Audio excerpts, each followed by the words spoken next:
Hello and welcome. Today we are taking a look at a lot of newness from Dior. So we have the new Rouge Dior lipsticks. So they reformulated these again, and I purchased 4 of the satins and 4 of the velvets. So we're going to talk about those. We'll compare them to the previous formula. I also picked up one of the newly reformulated lip pencils, so we'll talk about that. And a new Dior Backstage palette. This is 002 Smoky Essentials. So we'll go through that one as well. Let's start off with the eyeshadows. We're going to start off swatching these on my arm. Then we'll move into eye swatches and demos while we talk a little bit about the formula. But on the side here, I will be playing a reel that I have on Instagram with the swatches and so forth. If you're not following me on Instagram, this is a great way to see swatches, kind of right when I get them and kind of see a little preview of things. So I'll have my handle down there. It's at Alexis Jong, but definitely give me a follow if you are on Instagram. So you can see here that our Smoky Essentials palette, these new palettes, they eliminated the cream primer. And so far we have a lot of kind of soft, kind of rosy shades, neutral rosiness, and we're starting to get into some cooler shades here. Now, this one here looks like a true charcoal in the pan. Look at that. You can see it looks like it's going to be a shimmery charcoal, but look at how it swatches. It swatches more of a deeper brown. So you can see that our first shade here is going to be white with a little bit of a peachy pink tint to it. Then we have kind of this soft kind of nude peach, a soft dusty rose, and then we have a soft golden beige brown followed by more of a medium rosy brown. And now this one here that looks gray in the pan is really going to be a true medium neutral brown. Then we have a matte kind of like a burgundy shade here, and you can see we've got some plum and burgundy kind of mixed in there, and we have a deeper medium dusty rose here, again another matte, and then a black. So this is called Smoky Essentials. So let's move on to the eye swatches and the demos while we talk a little bit about this. So this palette, again, we have a few different finishes in here, but they have eliminated the cream primer. So we have 10 grams of product. It's made in France. And we have a 6-month shelf life, which is standard for Dior eyeshadows. So our first shade is going to be a satin pearl shade. It's called Pearl, and it's really more of a soft, very, very pale, kind of a peachy pink mixed with some white there. And then we have a beige shimmer, and again, this is going to be more of a nude peach.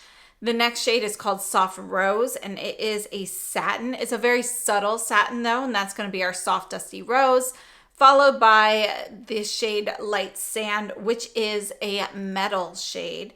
And so this is going to have a little bit more shimmer, a little bit of a metallic sheen. It's still not over the top, which is standard for Dior Backstage palettes. So this one definitely has golden undertones. The middle shade is called Soft Taupe. I don't consider this a taupe. To me, a taupe is a 50-50 mix of brown and gray, and this is definitely going to be more of a rosy brown, mid-tone. Next up, and that's a shimmer, by the way, so we do have a little bit of a shimmer sheen to it. It's pretty subtle. Next up, the one that looks gray in the pan is Smoky Wood.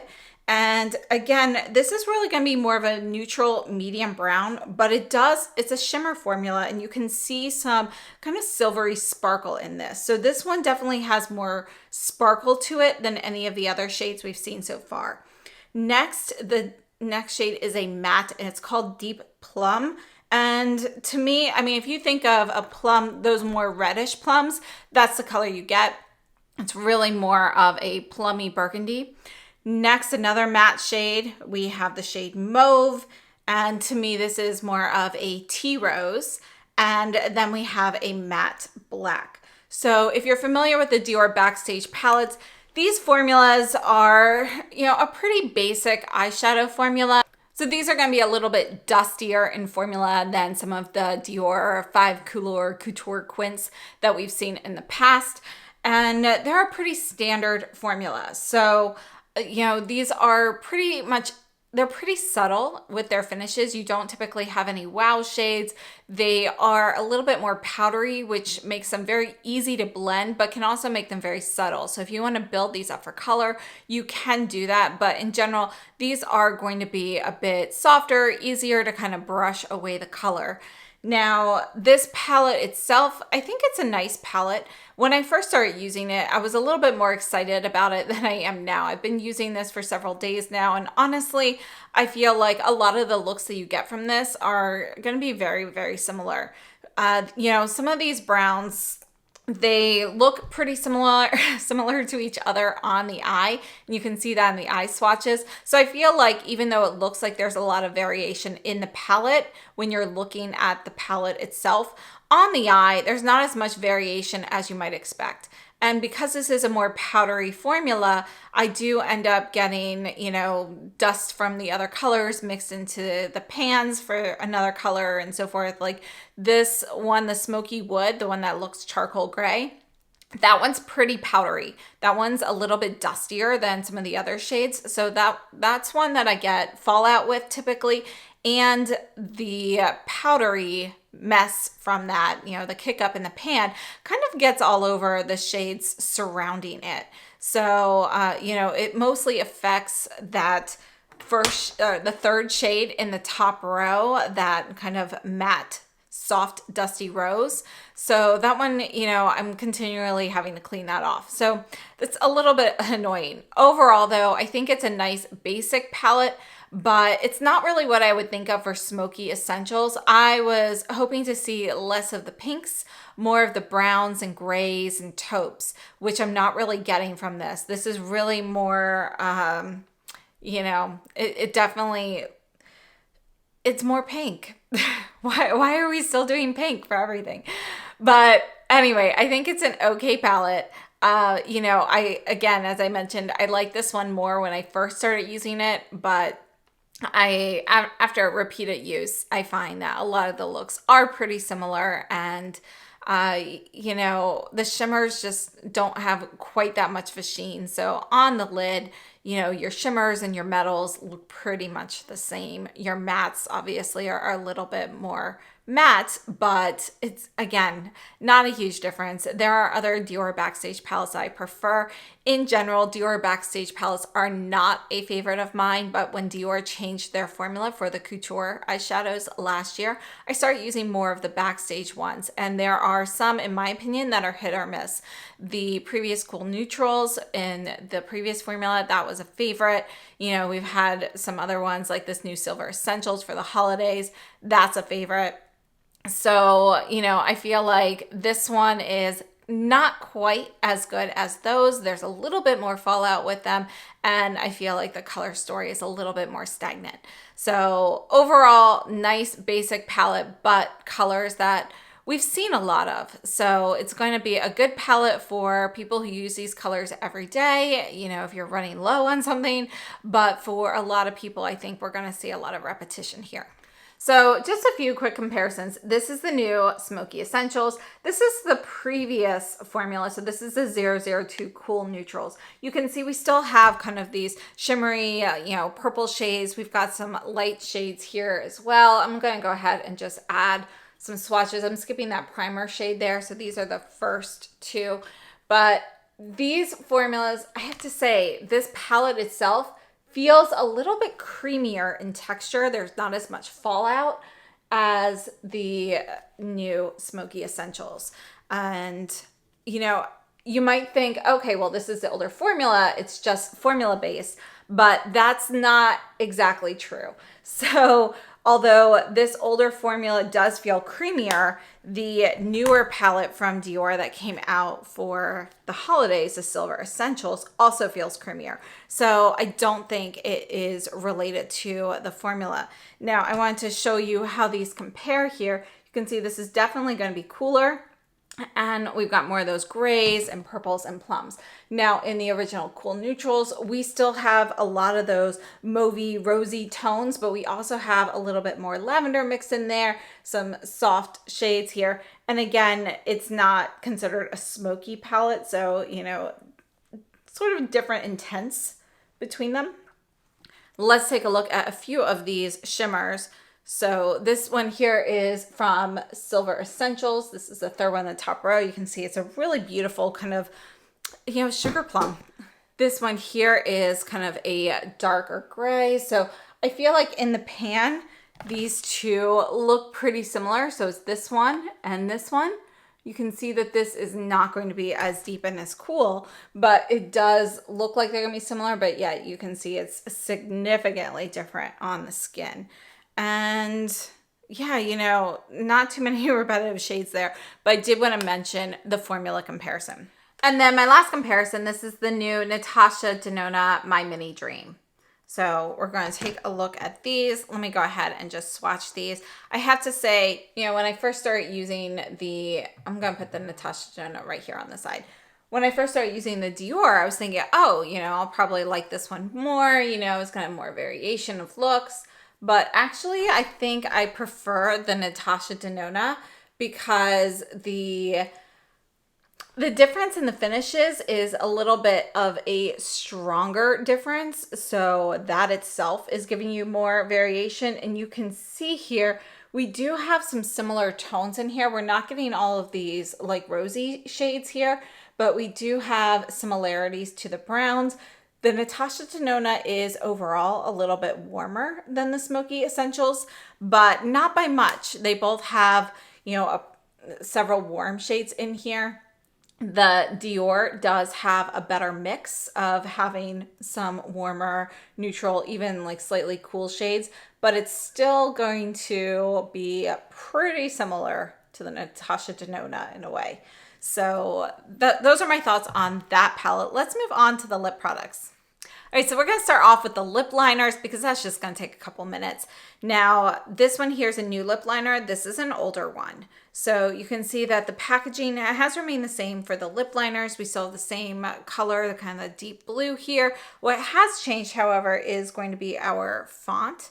So this one here on the bottom is our older one. You can see we have a larger font versus our newer font for Dior. You can see that Dior on the new one is also going to be in all caps, whereas the old one has the capital D. So a little bit of a difference there if you're trying to distinguish whether you're purchasing a new versus an old one. Let's go ahead and swatch these and talk about the formula. So I have a shade 100 Nude Look in the old formula here. You can see it's kind of a peachy shade. This lip liner, I thought it was a nice lip liner. It's creamy on the lips and goes on well, stays put fairly well. I thought it was nice. It wasn't my favorite because it did kind of wear off fairly quickly. This one here, shade 277, Osee. And by the way, this does come with a sharpener. You can see that Osee here is going to be kind of a soft pink. Let's take a look at this on the lips. Then we'll top the Osee lip pencil with the Osee lipstick as well, which is in the satin finish. So you can kind of see how those perform. The new lip pencils from Dior retail for $35 US. And we have 1.2 grams of product, which is the same as what we had previously. And they are made in Germany. I have to say that the biggest difference to me for these lip pencils is the wear time. So they still feel pretty creamy on the lips. They're comfortable going on. You can definitely use these as all over color. I do find that the lighter shades can look a little chalky if you use them for all over colors. So in my opinion, I think it looks best if you're going to top it with a gloss or a lip balm or something to give it a little bit of a sheen and take away that chalky look. But they definitely work for all over color and they last really well. So you can see in the wear test here that, it holds up if you are wearing this all over the lips under the color. Once your lip color wears off, you're still going to have this. By the way, this wear test, this is, after, I forget how many hours I'll have it on the screen, but it's after a while, after eating and drinking, actually wiping my lips with a napkin. So you can see that the lip color went away, but you still see pigmentation there from the lip liner, and where it's really built up around the lip line, that definitely stayed more predominantly. So according to Dior, this now has 8-hour wear, which is 2 hours longer than the previous version. and it's resistant to smudging and fading. These, I have to say, I think they're pretty nice. They are a nice lip pencil, and between these and the newly reformulated Chanel, I'd say they're kind of on par with each other, but I might prefer these Dior over the new Chanel, although they're pretty comparable. I still prefer the previous formulation of the Chanel lip pencils over both of these, but you know, these are a nice one. So one more time, just to see the colors, this was 100 Nude Look in the old formula and 277 Osee in the new formula. Let's take a look at the lipsticks. Now, taking a look at the new lipstick versus the previous formula, they did keep a few things in common. We still have a CD belt, but you can see that now it's streamlined, it's much thinner, and we do have this shiny plastic packaging for all finishes. So whether it's satin or velvet, we'll still have kind of this shiny finish. The older top, we had the CD on the top. Now we have this silver. And, you know, the difference here, this is a click closure on the old packaging, and the new one is magnetic. Now, this is a little significant because it's the magnetic properties of here that actually make this feel a little bit weightier and a little bit nicer. Our base here feels a little bit weightier. This is still super lightweight. It is plastic. So, you know, I picked up 4 of the satins and 4 of the velvets. Let's take a look at the arm swatches, and then we'll move on to lip swatches, talk about the formula, and do some comparisons. So we're going to start off with our satin shades. This is 277 Osee. I'm going to first put this right here next to the lip pencil. So you can see the lip pencil is a little bit cooler than the lipstick itself. Now, when we're swatching this on the arm, we're going to do one sheer layer and then build it up a little bit underneath. And you can see that this is actually going to be a warm pink. So it's kind of like a warm bubblegum pink. It looks like it might be cool in the photos online, but it's got some warmth to it. Next up, we have 678 Culte. And that's Culte with an E at the end. And this is, again, a satin. And you can see while we're looking at these, some of these satin shades will have some shimmer in them and some of them don't. In the previous formula, they had a separate category for metallics, but I believe those are going to be included in the satin finish now. So this is Culte. You can see this is going to be a much cooler pink. You've got a little bit of blue in that shade. And I have to say, I think it's a gorgeous shade. Next up, we have 766 Rose Harpers. And that's what's on my lips right now. And it's a really pretty, vibrant pink here. Again, we got some blue in there, but you can see that the Culte has just a tiny bit of shimmer in it, whereas this one does not. So both Osee and Rose Harpers do not have any shimmer. Now, notice when I'm speaking about the shimmer, it's not like you're seeing like glitter particles. It's just a little bit of a sheen, and you can see that actually in the bullet here. Let me just show you that. You can see there's a little bit more reflection, and you see like almost like a blue reflect when the light hits it. So it's a little bit different than the others. Now, this one here is 976 Daisy Plum, and you can see this one here has a lot more reflection. I think this is, I mean, it's not as strong as a true metallic, but this might have fit into the metallic category in the previous versions. Now, it looks kind of brownish in the bullet, but you can see that is a really beautiful purple shade. This is one of my favorites and one that I've been using a lot. So it's a really pretty kind of, it's like that purple berry, but with a little bit of warm red mixed into it, so it's not overly cool. So these are the 4 satins I picked up, and I have to say I'm really loving these shades. Next, let's take a look at the velvets. So our velvets, we do have, you know, kind of the velvet texture on the outside. And this one here is shade 220 Beige Couture. And these are creamy. They are creamier than the previous formula. You can see this is kind of a milky beige, and it's light. It's pretty light on the lips, but I think it's one of those ones that's good if you have a very impactful eye look. And then we have 429 Rose Blues. Now, Rose Blues in the Dior Forever formula is one of my all-time favorite lipsticks. So I had to get this to compare it. So we will definitely swatch that with it.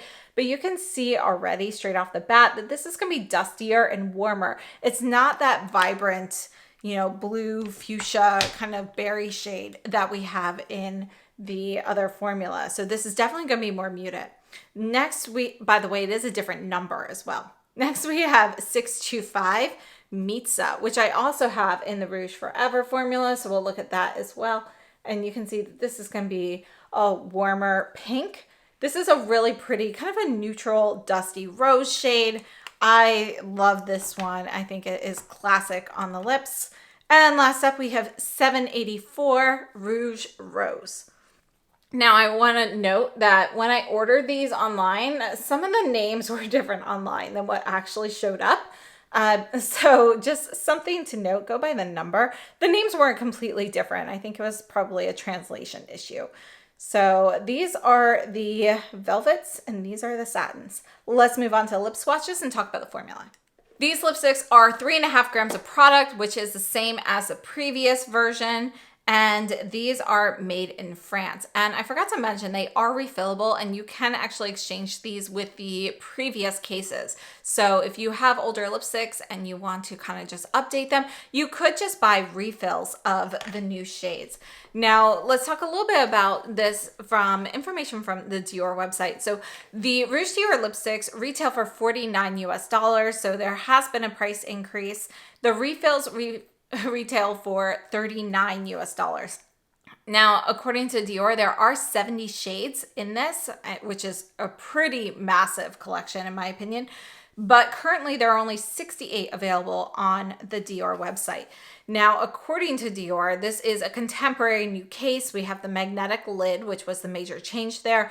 And they have the two finishes, satin and velvet.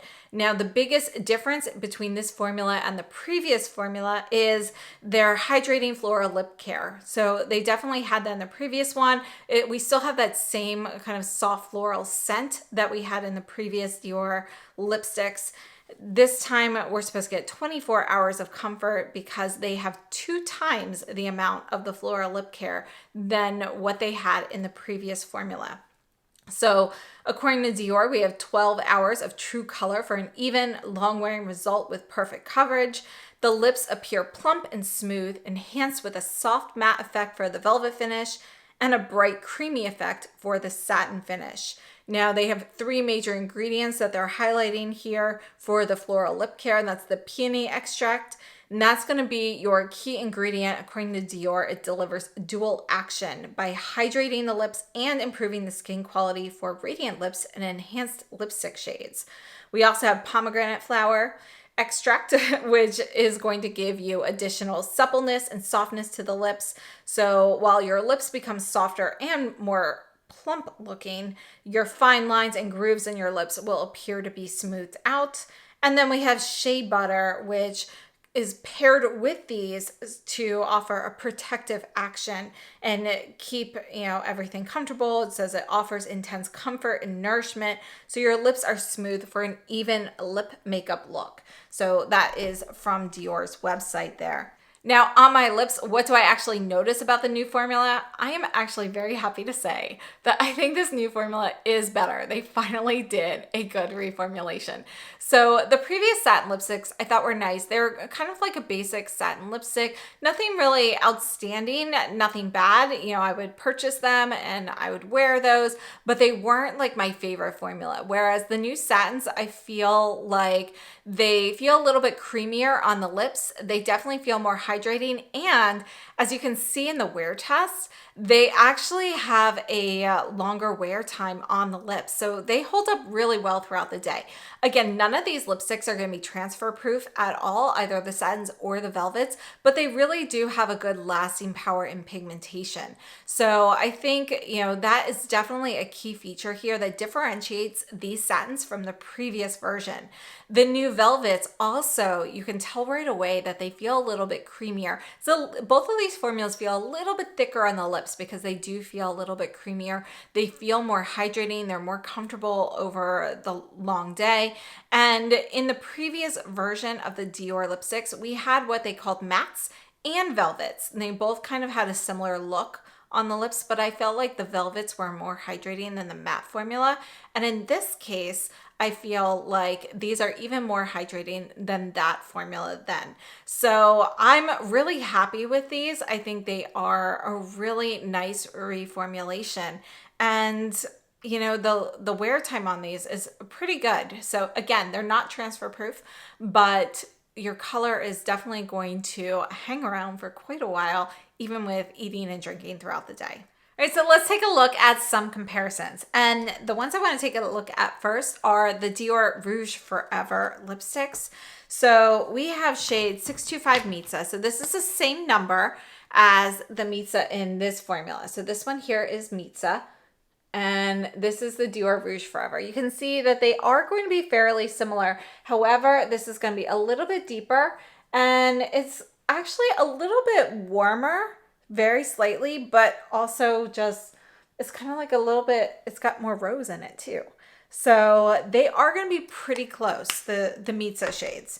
I have to say, those are, I really love that shade. It's one that I wear a lot. If you're looking for something to last all day, the Rouge Forever are better at that. However, these new velvet formulas are a bit more hydrating than those. And then we have shade 670 Rose Blues. So that's going to be comparison to this one. And you can see here we have more purple in the Dior Rouge Forever. It's a little bit deeper and a little bit cooler. So the colors are not the same. The color numbers are also not the same. So in the Rouge Forever, it is number 670, but it is 429 in the velvets. Now I just wanted to take a look. This is one of the metallic shades in the previous version. This is 525 Cherie. And I just wanted to compare the amount of sheen in the metallic. The colors are nothing like it, but you can see that we do have a little bit of a stronger sheen in the previous metallic versus the Daisy Plum here, which I do feel like does have that metallic sheen as well, just not quite as intense. This is Nude Look in the previous matte formula. So as I mentioned, they have a matte and a velvet in the previous formula. Let me just go ahead and put this one right here near Beige Couture. Now, again, I think this one, you know, the old one, this was a little bit drier. I think that's your biggest difference here. Now I want to go through and just do a few quick color comparisons. So we've got some really beautiful kind of blue base fuchsia shades here, and I want to compare them to a few that I really liked last year. So this is Suku in their velvet formula. This is 114. And this, let's put this one over here. I think this color, yeah, it's more similar to Daisy Plum, but it does not have the shimmer. This was limited edition, so if you don't have it already, chances are it's going to be pretty hard to find.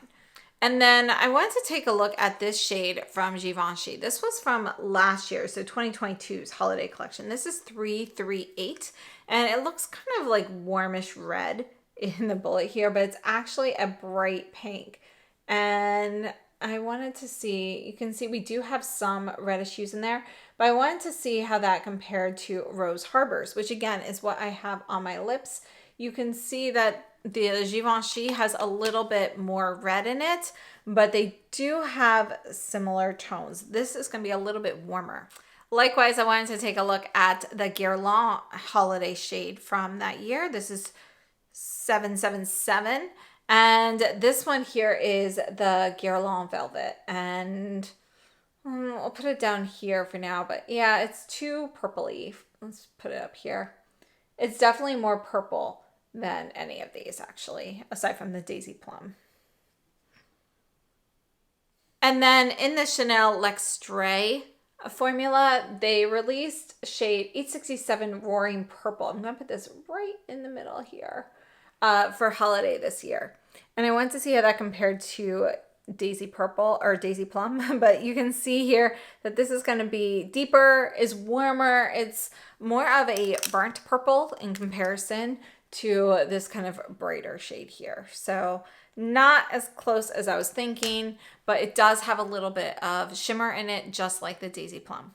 And then I thought it was worth taking a look at some of the Lisa Eldridge shades. So I put mine in view set containers because of breakage, but we'll go ahead and take a look at these. This one here is Rainbow Spell. I'll put this one at the top, but it is going to be warmer than the other shades that I picked up here. This one is Skyscraper Rose. I wanted to see how that compares. That's closer to Rose Harbor. So let's go ahead and put this one right up here. We'll put it right there. You can see that those are pretty close. So Skyscraper Rose and Rose Harbors, pretty similar in color. Again, Rose Harbors is satin though. All right, and this one here is Velvet Beauty. Let's see how this compares to Mitzah and Rose Blues. That is kind of a cross in between the Rose Blues and the Mitzah. So I would say it's closer to the Rose Blues. And that's Velvet Beauty from Lisa Eldridge. Let's take a look at Velvet Intrigue and see how that compares with Beige Couture. You can see that it's going to be deeper, it's more brown, and it's actually, this is more like ivory, less yellow in it. This is more of a golden brown hue in there in the Lisa Eldridge. We'll just take a look at a couple more. This is Blush Lightly, not quite a match with anything. And Velvet Muse, which is a favorite of mine, but you can see it's going to be deeper. It's closer to Mitzah, but it is going to be deeper. I hope this has been helpful. In summation, I would say that the Smoky Essentials Backstage palette from Dior, it's nice. It's not spectacular. So in my opinion, it's not a must-have. We've seen these colors before, and I do feel like there's a lot of similarities in the looks that you can create with this. There's not as much variation in the finishes or the shades on the actual lid. So, you know, I think it's a nice palette, but not a wow palette. And moving on to the lip liners, I think these are an improvement upon the last one. They do have longer wear time on me than the previous version did, and I think they're comfortable. So I think that those are nice, and these are definitely ones I would consider picking up more of in the future. Moving on to the lipsticks, I'm very happy to say that this reformulation was actually beneficial. So we have more hydrating, more comfortable lipsticks, a great selection of colors, and I'm really happy to see so many like cooler tones mixed in here. And yeah, I think Dior actually did a really nice job with this. I do prefer the new packaging as well. Let me just show you the refills. So this is an old one, and you can pull this out, and then the new one here, you can pull that out, and you can see that our old ones fit in here, and our new ones also fit in the old packaging. So, you know, I'm very happy that they did that so that you could just purchase new refills instead of purchasing all new lipsticks. And I like that this new packaging is a little bit more weighty. Now, I personally like magnetic caps, but I don't typically throw a lot of lipsticks in my purse. And when I do, I usually put it in one of those little pockets, so I don't have to worry about caps coming off. But it is definitely more of a concern when you have something magnetic. However, it is a pretty strong magnet, so hopefully it will stay on fairly well. I haven't had an issue yet, but again, I keep mine in a little pouch. So let me know if you've tried any of these products, what your thoughts are on these. And thank you so much for stopping in. Subscribe if you haven't already, and I'll see you very soon. Have a great day.